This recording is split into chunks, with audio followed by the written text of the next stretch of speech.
To all media organisations, if you purport to produce news, it is your job to fact-check said news.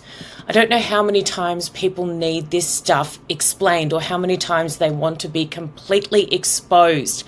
Hamas are terrorists.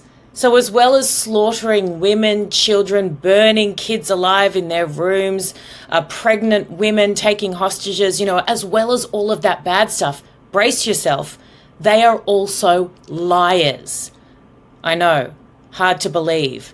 It's not only disgraceful that multiple media organisations around the world are quoting their casualty numbers as fact, it is utterly abhorrent. And Reuters, by the way, their job is to feed other news organisations all of their information.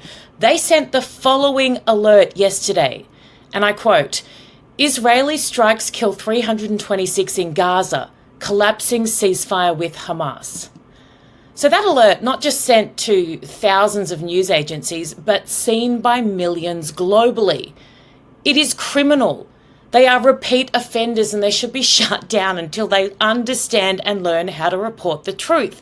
Those are numbers literally coming out seconds after from Hamas, the terrorists. I don't get how this is so confusing. And the BBC shock me. The BBC, wow. They've had a pretty bad run of late, haven't they?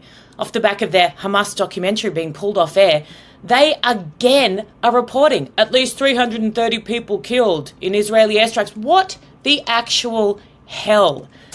Like BBC, at least they kind of attributed the numbers to the Hamas-run health ministry, etc., etc.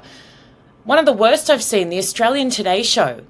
Israel, and I quote, launched airstrikes across the Gaza Strip, killing more than 400 Palestinians, most of whom were women and children, shattering a ceasefire that had been in place since January with its deadliest bombardment in the 17-month war with Hamas. This is so dangerous. What are their sources, just out of interest? Mostly women and children. Do they realise that Hamas itself has acknowledged all the terrorist leaders that have been killed in these strikes?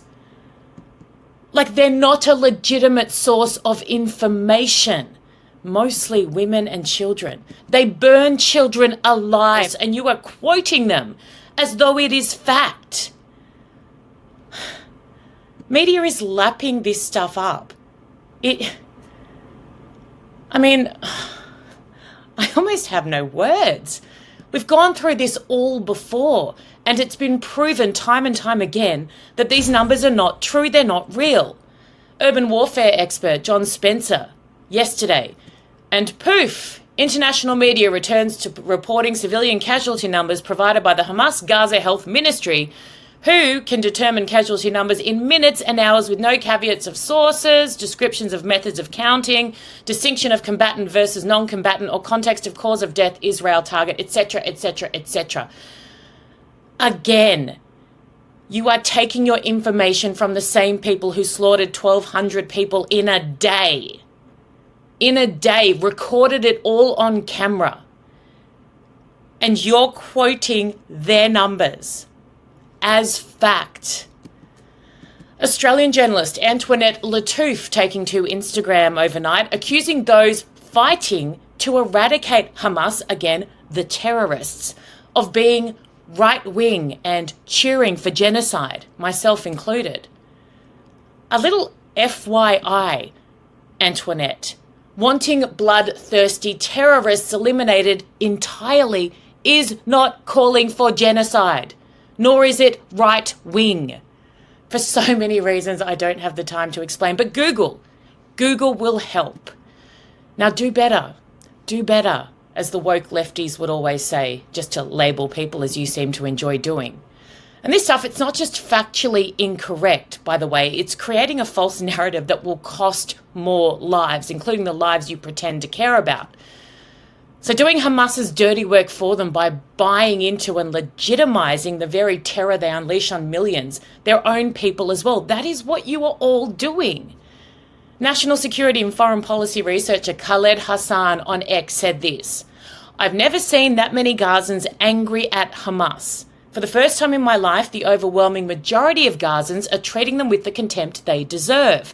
I can confidently say that the majority of Gazans I saw commenting online said they want the hostages released in exchange for a return to ceasefire.